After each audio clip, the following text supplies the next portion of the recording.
Hi, Shin Steve here from Krav Maga Martial Arts. For today's Meditations of Mastery, I want to talk to you about Mushin. Mushin, short for Mushin no Shin, mind of no mind. And it's a state in which the martial warrior strives to reach a state of mindlessness. Not the mindlessness that we walk about in the world sometimes today, where you see people walking and texting and you wonder where their mind is. It's certainly not what we're talking about. Mushin, in fact, is a very, very high-level martial arts concept, almost to the point of spiritual. It's a state where the warrior is free from thoughts of anger or fear or ego during combat, and can be actually expressed both in combative ways, but even in day-to-day life. It's a place where the warrior doesn't rely on conscious thought or cognition or having to think about what he has to do, because by being in mind of no mind, the warrior is able to react according to instinct, according to the unconscious competence, which is what we strive to achieve through the repetitions and training that we do in the dojo.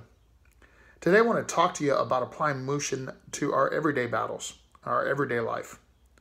And it's something that I do on a normal basis, and I want to share it with you today too. So the empty mind that I'm talking about for the purposes of this video is simply a calm state in which we clear our mind of the clutter of the day-to-day. I think you'll find that you spend much of your time thinking and worried about things in your life today. And the truth of the matter is that, especially with us being so connected to computers and smartphones and media coming from every single place, I believe that the act of consciously emptying our mind and experiencing this state of Mushin is more relevant than it's ever been before. Now, there's several different ways you can do this. I do it sometimes after a workout. I'll sit in the sauna and be stretching and kind of close my eyes and begin to meditate, and I can get a pretty good state of Mushin that way. But I gotta tell you, for me personally, the best is 100 miles on a country road on my Harley-Davidson motorcycle. And I try to do it every Sunday. And there's several advantages that we can get from inducing this state. First and foremost, as I said, our mind is full of clutter.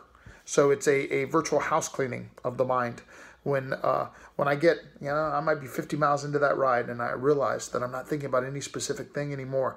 My mind has just really, really begun to embrace its current present moment and freed itself of the clutter. And that's objective one. Objective two is, I believe that in this state, we actually get the rest, relaxation, and recharge that we so need before we come back to work and put our mind to work the next day. But third, and I believe probably the most important of all, I believe that in that state of Mushin, we actually get in contact with our highest self. We get into our subconscious mind. I think it's why sometimes when I get off the bike, I'm dying to get somewhere where I can write down before I lose the thoughts that flooded my mind in that time. Mushin is the state where we talk to God, where we get in our subconscious mind, and where we have, paradoxically, we produce some of the greatest thoughts to create our future from the ideas that have manifested themselves in that state of empty mind, that time. Try it. Let me know how it goes. I'll see you soon.